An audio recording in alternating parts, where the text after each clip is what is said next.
réseau de 40 établissements, à savoir un IEP, 7 instituts, 32 CFPA, 10 annexes et 29 écoles privées. Donc d'une capacité globale de 14 200 postes de formation résidentielle. Concernant les internats, donc on a 26 internats d'une capacité de 2780 lits. Les demi-pensions sont à 35 d'une capacité de 7380 repas. Vers l'acquisition rapide des compétences directement mobilisables dans l'exercice d'une activité professionnelle, l'insertion ou la création d'une micro-activité. Dans la wilaya de Tizi Ouzou, le programme a été déployé autour de plusieurs métiers pratiques particulièrement demandés, à savoir le froid et climatisation, plâtrier, soudeur, plomberie, peinture, électricité, bâtiment. Et en totalité, pour cette session, on a formé 1280.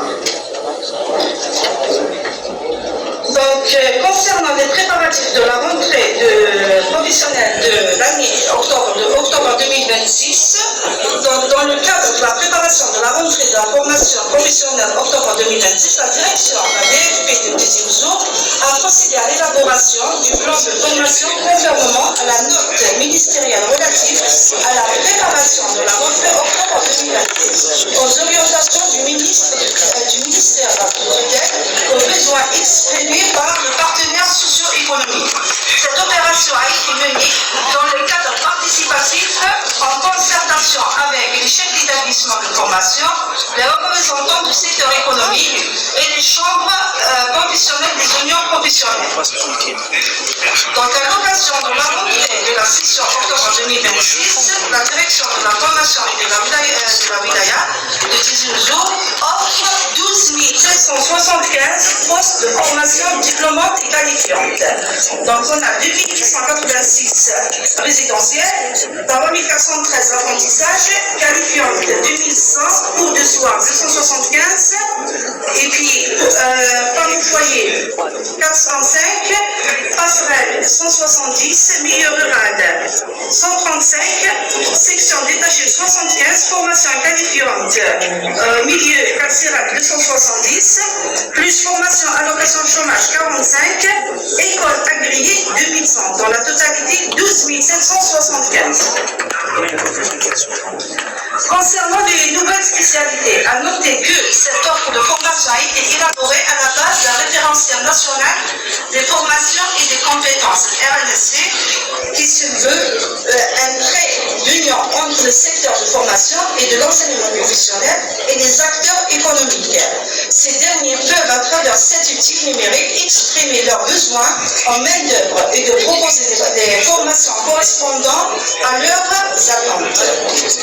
Donc, à l'occasion de cette rentrée, le secteur élance 10 nouvelles spécialités, à savoir l'hôtellerie-restauration, option art de table et du service, système et réseau informatique, option cybersécurité, tourisme, option marketing touristique, gestion du commerce de détail, transformation du plastique, culture du safran, entretien des jardins et des espaces verts, anglais technique audiovisuel, déclaration fiscale pour les personnes morales, plus les téléconseillers. Donc, en matière d'information et de communication, nous continuons à diversifier les moyens afin de vulgariser nos offres de formation en direction de nos jeunes. En plus de l'utilisation des réseaux sociaux trop prisés par nos jeunes à travers le lancement de la page, notamment sur le Facebook, Twitter, Instagram et TikTok. La radio locale consacre une émission hebdomadaire à la veille de chaque rentrée professionnelle. Le secteur de la formation et de l'enseignement professionnel aura droit ainsi à un support médiatique pour sensibiliser davantage nos jeunes sur les opportunités que nous leur offrons pour acquérir une qualification professionnelle qui leur permettra de s'insérer dans le marché du travail. Cela viendra enfin en appoint de tous les autres moyens de diffuser déjà réalisés en matière d'information, de communication et d'orientation, à savoir l'installation des commissions chargées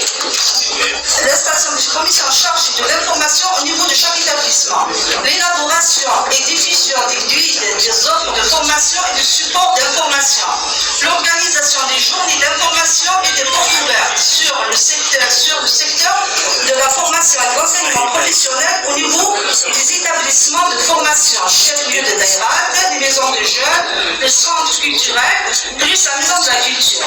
Organisation des caravanes d'information pour toucher au maximum de jeunes dans les zones rurales et des villes, des zones côtières. Animation des émissions radiophoniques hebdomadaires au niveau de la radio de Tiziouzo.